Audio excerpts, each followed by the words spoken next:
We're going to rank our guys. Who are the guys that we're taking off on the 2024-25 Nuggets as our guys? We're going to talk about the most powerful people in the Nuggets organization. And Adam Mares, well, he's got some big news for you. This is World's Finest on Locked On Nuggets.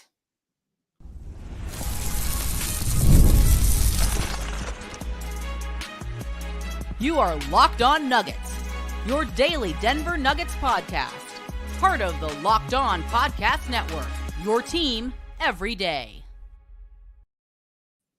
Welcome in to Locked On Nuggets, your daily Denver Nuggets podcast, part of the Locked On Podcast Network, your team every day. Thanks for joining us and making this part of your day. Appreciate you guys being with us Monday through Friday and being in every day or hanging out with us, whether you're on podcast form and give us 5-star reviews, or if you're checking us out at youtube.com/Locked On Nuggets. Best way to support the show. Go hit the like and subscribe button. Takes 1 second. Just open up your phone. Go to youtube.com/Locked On Nuggets. Hit that like and subscribe for us. It's a great way to join the show. You'll get notifications if you want for when we go live. Lots of big stuff coming up for us this season here on Locked On Nuggets. Want you to be part of that. Glad to have you with us. Today's show is brought to you by FanDuel. You can start the season with a big return on FanDuel. Place your first $5 bet and you'll get started with $200 in bonus bets guaranteed. Visit FanDuel.com to get started. My name's Matt Moore. I'm the senior NBA writer for the Action Network, co-host of Locked On NBA. I'm joined by Adam Mares. He's senior data specialist for all cities. Glad to have him with us on tonight's show. We're going to talk about, well, we got some show news in the last segment you're going to want to stick around for. We're going to talk about the most powerful people in Nuggets land. But we're going to start with a conversation picking our guys. But first, Adam, how was your weekend? My weekend was good. Not senior. Not you could drop the senior data specialist. Oh, you're just data specialist. Gotcha. Okay. Let me note that down here on my org chart, and we'll just make a note of that. All right. So we thought we'd start today by every season, and I think it's really funny. So media, you try in various aspects, even if you're a fanalist, you try and have certain things that you try and like take an objective view on, so you can kind of take get to the truth, get to the big picture. You want to see an accurate view of things. But with everybody, beat writers included, you're going to have guys that are like your guys, and they may be as simple as like, hey, I like talking to them in the locker room. Or it could just be like, I really like their game. I like this type of player. Everybody's got their guys. And every Nuggets fan has their guys. And even me, not as a Nuggets fan, guess what? I always have my guys. They're always old. They're always it's always the word. Randy Foy, Jameer Nelson. Randy was so good that season. Love Jameer Nelson. Was such a huge fan of Jameer. I love Justin Holiday. Justin Holiday was my guy last year. But this is the guys that you think are going to be better than par, though. I think that's at least how I made my list. This is not necessarily guys we like. Or for me at least, it's guys you believe in. Yeah, I kind of believe in to be better than expected. Right? Like if we all kind of have an expectation of what par is for them, picking guys that we think are going to shoot over par. Okay. Or under par. So we're going to do a little snake draft and do this. So I'm going to let you have the first pick for a variety of reasons. Hey, the data specialist has to go first here. So, Thank you so much. With that in mind, who's your first pick for your guy? My first pick is Christian Braun. I'm planting my flag on this. I just think that, one, expectations are relatively low. He does enter the starting lineup, playing alongside the starters, but playing alongside Jokic. I think he's a good Jokic guy. I think his year is going to be very impressive and shock everybody, you included, Matt. Yeah. Look, it's hard for me to not.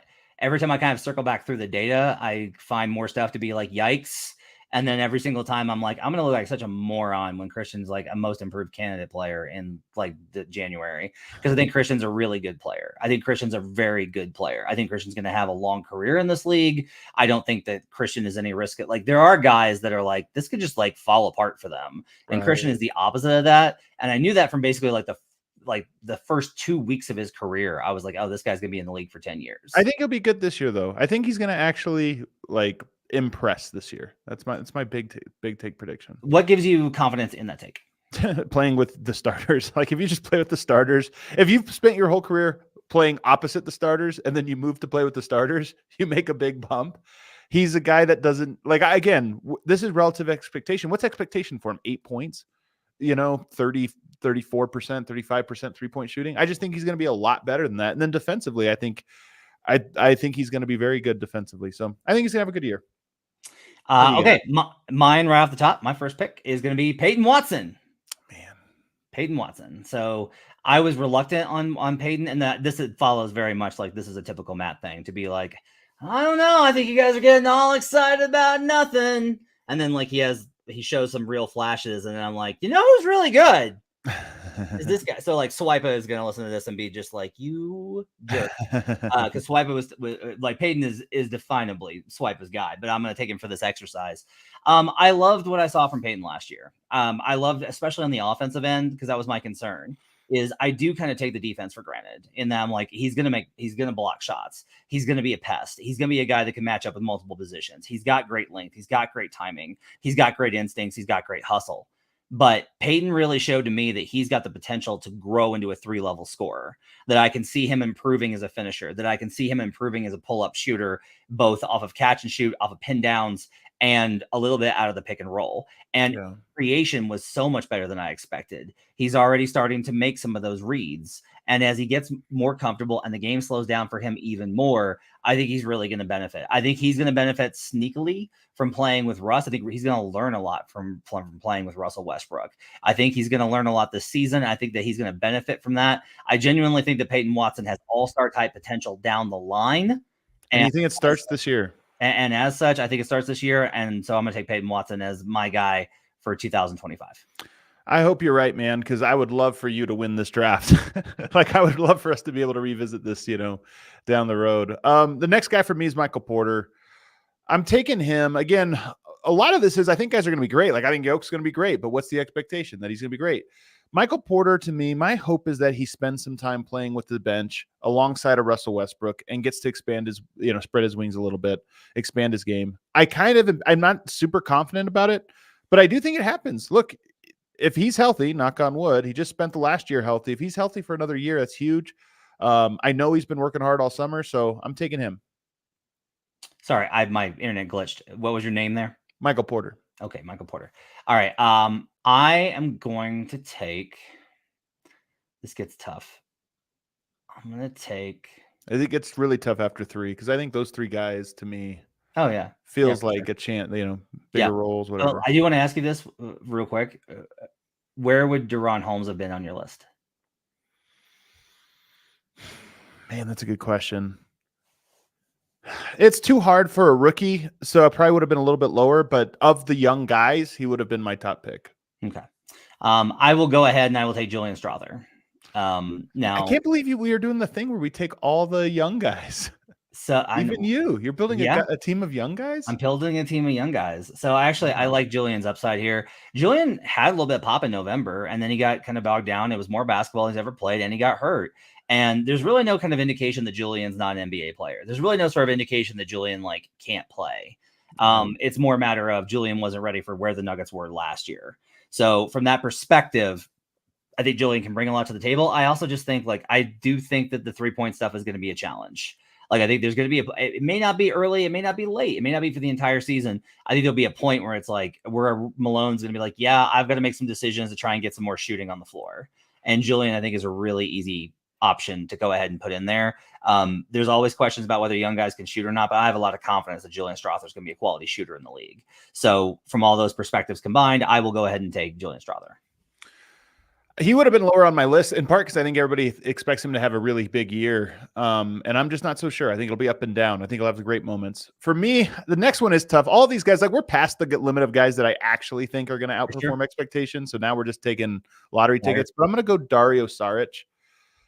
He's a smart player. I'm curious if he plays with Jokic at all. This would be the one thing that would really hurt this, is traditionally, if you don't share the court with Jokic, you have a pretty rough year. But I think Dario Saric is better than people realize, and he'll be in a system that should fit his skill set. I don't love the Westbrook piece of this, but there is a world where he comes in and is just a good basketball player. And if he gets to play with Jokic at all, I think he'll look good there offensively. Hurricane mentions we did not do a snake draft, but that's okay. I'm okay going back and forth. I don't mind the Saric pick, but I'm going to counter you because my last pick is going to be Vlatko Cancar. Man, I'm not worried about the injury. You took all my guys as your guys? What is going on right now? That's right. That's right, buddy. That's right. That's what you get. This hurts.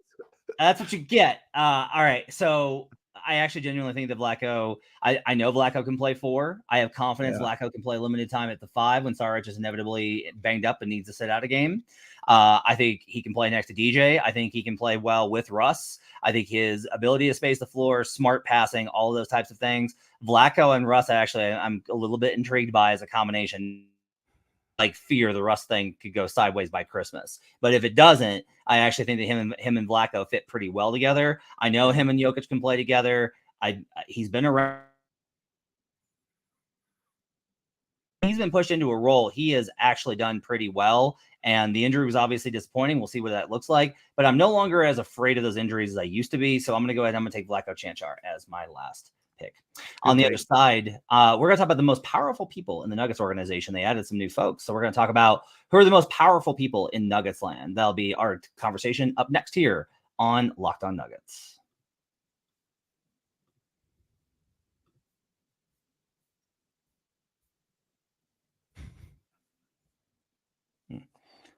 Today's show is brought to you by FanDuel. Hey, NFL fans, you can start the season with a big return on FanDuel, America's #1 sportsbook.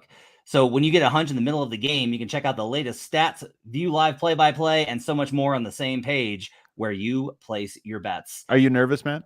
About what? Did you not see Bo Nix today?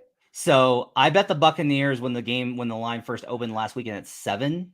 You were like, here we go. And was very confident in it all week. And then after the Broncos went up 14-0, I looked up the history of teams that were up 14-0 after the first quarter and saw that I could get a good live line on it. So I bet it. And then I looked at the end of the third and got another good live line. So I was able to go ahead and shimmy my way out of a big loss on that Broncos game.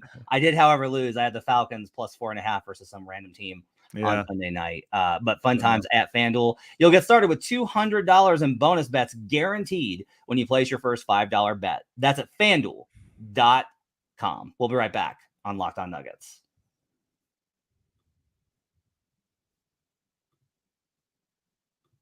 Back here on Locked On Nuggets. Thanks for joining us, making us part of your day. Appreciate you guys being with us here on a Monday. We'll have shows for you all throughout the week. Media Day on Thursday. So we will do a show. I will come home and do a show on Thursday afternoon, recapping what was said by the players and coaches at Media Day on Thursday. All right, Adam, let's go ahead and talk about this. We're going to talk about the most powerful people in Nuggets land. Some additions to the team last week, including Mike Singer, former beat writer, taking over as director of intelligence. And man, is he on the most powerful people list? He's in the honestly. If you're in an NBA front office, I'm just like, well, you're more powerful than me. Yeah. So the bar's low, but you are more powerful. I do love that Singer is like, you've seen Game of Thrones. He's like Littlefinger or Varys or somebody at the council now. Like he's there to collect information and whisper in the king's ear. Director of Intelligence is like the coolest title I think you can have. That's like totally. That's what I want. I want just director. Like what is your job? I manage smartness. That's what I manage. I direct smartness. All right. The most powerful person in Nuggets land is Josh Kroenke. Oh, Stan Kroenke. Yeah, Stan Kroenke. Yeah. Stan. So I mean, come on. First of all, number one is unquestionable. Stan does what he wants. He owns the team. He has absolute power over that organization. How long do you think that holds? How long do you think that stays the same? Oh, great question. Until he dies. I think billionaires, Jerry Joneses of the world, I just think those guys do not give up power. Stan's 77. So I mean, you want me to predict how long he's going to live? I have no idea. No, I'm not. I'm actively not doing that. I'm just saying that it would be natural. Look, we see this with other dynasty ownership situations, right? Where you got the lineage. That over time, the younger does take over more and more of a role, right? And I think that's definitely been true with Josh. But yeah, still, like Stan makes the rules, and so Stan's still number one, and then Josh is number two. I think that it's an interesting thought experiment because I did this one. Number 3 will be Jokic. I just think he's honestly the most, like, he could dictate. If he came in and said, I want Calvin Booth fired, guess what would happen? Calvin Booth would get fired. If he came in and said, I want Michael Malone fired. If he came in and said, I want Russell Westbrook to join the team, they would have to do it, abandon all plans and do it. So I think it's him. But I'm not going to lie to you, I did have a fun little thought experiment here of if Josh Kroenke said, I want to trade Jokic, and Jokic said, I wanted to stay, does Stan Kroenke trade Jokic? Oh man. This is why when I was doing this, I actually had Jokic 2, Josh 3. That's gonna because I was thinking of scenarios where they could, in theory, be in conflict with each other. And I was like, Stan would be like, no, of course we're keeping him. What are we talking about? Do you have any idea how much merchandise he sells? No. No circumstances. If I even thought if Nikola Jokic came in and said, hey, I don't like the parking garage. I want that closer spot. I want the Josh Kroenke parking spot. I think Stan would say, look, Josh, that's a great way to quantify this exercise is who gets whose parking space if they want it. If they wanted it, I just think Stan would be like, listen, man. And I feel like, but here's the thing. I feel like Josh would be like, you can have it. That's fine. Yep. That's fine. Yep. You can have whatever you want, Joker. That's really interesting. Okay. All right. So Joker third. Who's fourth? I mean, I had Joker second, but sure. Joker third. Okay. That's the top three. The real interesting question though is 4. Yeah. Who do you think? I mean, your options here are obviously front office, coach, could be agent, could be league, like exerting the most power over the decision making of the organization. The agent question is very interesting. Well, I was thinking Jeff Schwartz is the agent of half the players, half the payroll. So yeah, you could make an argument that he could really be the one that could influence this. Yeah. I will go with Calvin Booth. Wow. I will go with Calvin Booth. I think that despite everything, I think based off of a number of factors, I think Calvin is better positioned for control. So I will say Calvin Booth. What's your answer? It's such an interesting one because here's the thing I believe about Stan Kroenke. I don't think he cares much about the feelings of the mob. And I think that right now, like most fans seem to be very pro Michael Malone, anti Calvin Booth. And you might think like an owner would sense these things and that's part of the calculus. I think for Stan, it's 0% of the calculus. And so I might agree with you that I think it is probably more likely Calvin Booth for a variety of reasons. I agree. We're talking very specifically about Nuggets. So like people like Kevin Demoff are not going to be in that org chart. Oh, I mean, he could be just only, we're talking about only his influence over the Nuggets, but certainly he is a important and influential figure. Yeah. To the decision-making, but I still think below the general manager. Okay. Then I would say, so here's another question though. If Jamal Murray came in to Stan Kroenke's office and said, I want Calvin Booth fired, and Calvin Booth came into Stan Kroenke's office and said, I want to trade Jamal Murray. Like, who would win that argument? I guess logistics kind of come into play, but imagine it was equally as logical to pull both maneuvers off. I still think Calvin. I think even with the money, I don't think that Jamal dictates that pull yet. Right now. Not saying it won't be different in 3 years.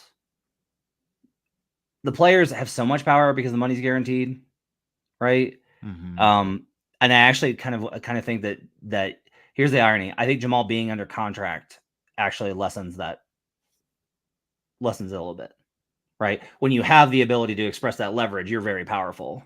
Right. When you no longer do because you're under contract, you're less so. Okay, I think that's actually probably fair.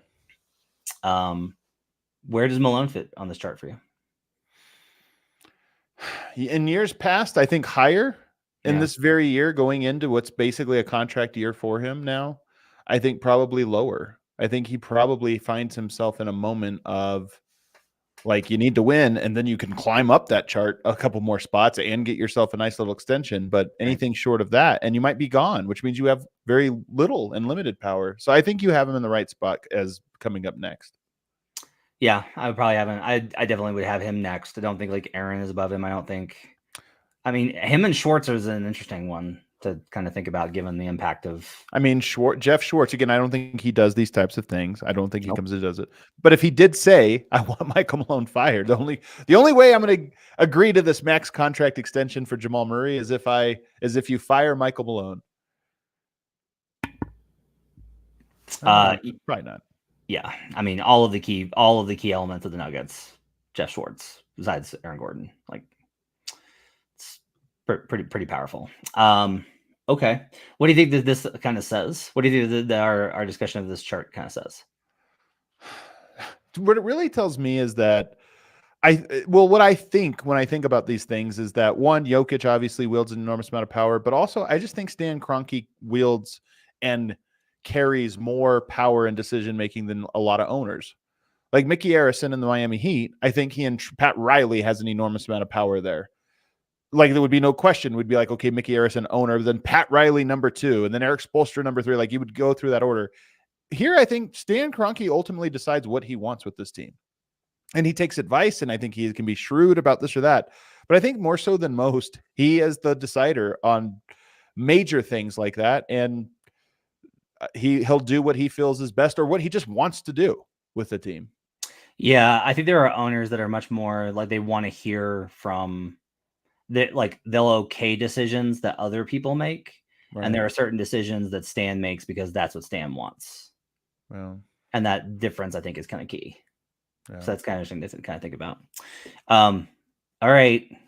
It's time. Up next, we got some big show news. We'll talk about that up next here on The Last World's Finest.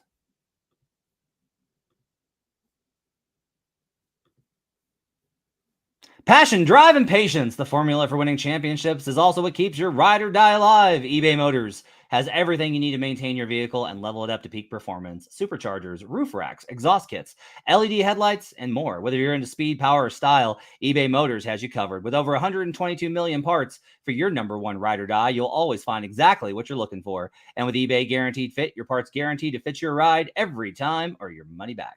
Because with eBay Motors, you're burning rubber, not cash. With all the parts you need at the prices you want, it's easy to make your car the MVP and bring home huge wins. Keep your ride or die alive at ebaymotors.com.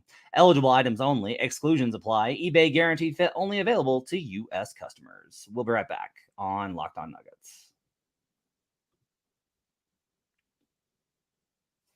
Welcome back to Locked On Nuggets. Thanks for joining us, making this part of your day. Appreciate you guys being with us. I teased it at the end of the second segment. This will be the last official World's Finest episode. And I will turn the show over to my co-host, the guy that brought me on board, one of my very good friends in life, fantastic bird watcher, Adam Mares. Yeah, unfortunately, this has to be my last episode of Locked On. I've been doing this, I think, since 2016. I didn't even look back, Matt, and see when it was that I took the helm. I think Dempsey did 3 episodes. So I can never say I was one of the original Locked Oners because, I took over for Dempsey. But unfortunately, my commitment with DNVR and with All City now requires me to step down. It was not my choice. It was not my choice, and I begged not to let it happen. I held on for as long as I could. Both Locked On and All City both did not want me splitting duties like this. I'm one of the only people in the entire network that was able to kind of hold on and do multiple things. And I was able to do that for a really long time. But unfortunately now, people don't really know all the different things I do at All City. I mean, everybody kind of knows me as a host of various shows, but I do take on other roles. And for many years, that was the head of content at DNVR. And I love that job. I'm moving into a new role with All City as All City gets bigger. And with that came the requirement that I step away from all other obligations. And sadly, that means this one. So this will be the end of an era and the end of me being on the show with Matt twice a week. I mean, you guys even saw as things went on, my frequency reduced, and I think you guys deserve more consistent. I'm sure they're going to bring somebody in and hopefully be replace what I brought. Matt said it's the end of World's Finest. I don't know if that's true. I can't really share too much, but I will say that Locked On and All City both have a major investment from the same partner, Tegna, and I think there'll be collaborations between the two coming up, and I'll be able to dictate what that collaboration will be. And I'll tell you right now, I wanted to do shows with Matt, so there's a chance that we'll be able to still, in some form or fashion, still get together somewhat regularly and share our thoughts on the Nuggets. But sadly, all good things come to an end, and this is the end of the line for me and Locked On. Yeah, Adam brought me on and introduced me to this wonderful community, and there's no Locked On Nuggets without Adam. That's obvious, but more than that, like I was telling Adam before about, when he told me that he was leaving, that my first reaction was, oh God, oh God, everyone's going to leave me. Oh God, we're going to have no listeners. Oh no. Oh God. Oh God. But it's because like Adam is like so synonymous, in my opinion, with Nuggets fandom. He's not just a voice for covering the Nuggets. He's not just a voice for inside of basketball. He's not just a voice for smart basketball analysis, though he is all those things. He is very much like the voice of Nuggets fans. And that's really important. And I will tell you that the show continues and we will still do wonderful work here and we'll have great shows. And I will tell you like straight up that where we're going from here, I am not oblivious to the fact that you deserve a show that has Nuggets fans as hosts. That the perspective that I bring, I think, is good and some people find valuable, but you need Nuggets fans on this show. And I'm very much conscious of that. And Swipa and I are working in that direction going forward. I'm so grateful for Adam for bringing me on the show. I'm so grateful for all the things I've learned and how much better I am at understanding basketball, having worked with Adam. I'm grateful for the opportunity to be on this platform, but more than that, I love talking basketball with my friend once to twice to 3 times a week. Like it was a blast, man. And we've argued and rolled eyes at each other and laughed at stuff. And we went through the pandemic and dealt with Jazz Game 3 and all of these things. And the we recorded in the DMVR studios after the championship, and it's been awesome. It's been great. And look, I've even when things are, as you mentioned, Tegna now has a stake in both All Cities and Locked On. When there was like tension, I was always like, I'm going to promote DMVR because I'm of the belief that everybody can succeed. Like I try and promote Ryan Blackburn's Pickaxe and Roll. I've supported Vinny Benedetto in his columns. He does great work. I want Katie Wingy to be respected for the awesome analyst that she is. I think there's room for us all to succeed in the market and in media and online. And I want nothing but the best for All Cities. It's a fantastic. I love the programs. I listen to DMVR. I listen to All NBA. I listen to the shows, except when Brendan votes on. And so it's terrific.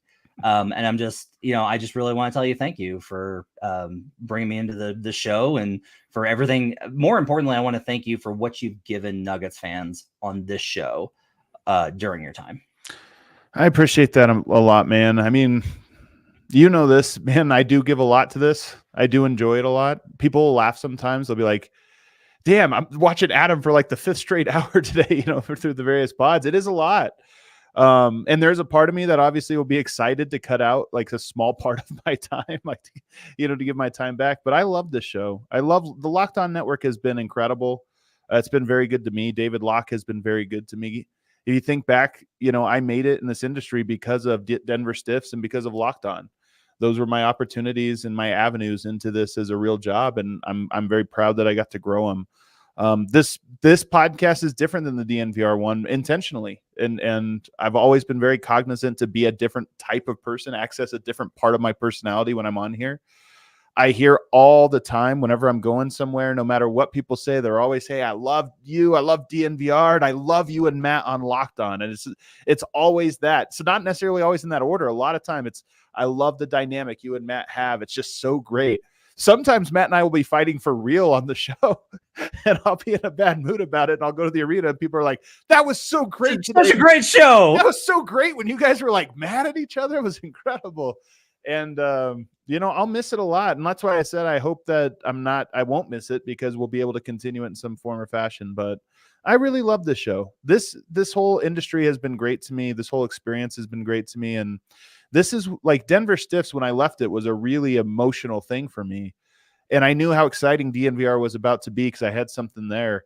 This is tied with that as the only 2 sad moments of my career, like having to leave something that I helped build, but also something that I enjoyed very deeply. So I'm bummed. I'm bummed to be leaving, but I know that they're going to find a new voice and a new style for the show that I can't wait to tune in. That is one positive from this, Matt. I get to listen to a Nugget show. There you go. You're not on all of them. I'm not on. You're not on all of them.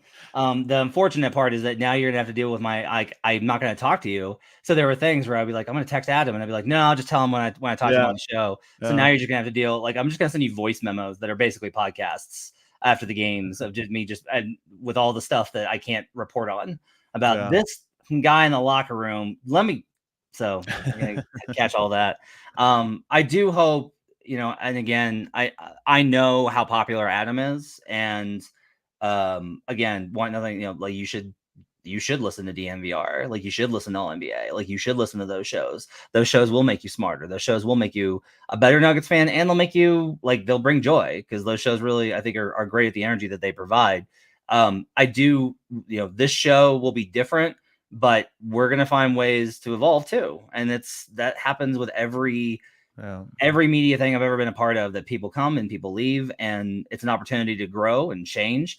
And I'm also open on these things as well, that I'm now the senior guy here. So hit me on Twitter at HP Basketball. If you got suggestions, send them on my way. You can hit me on various platforms.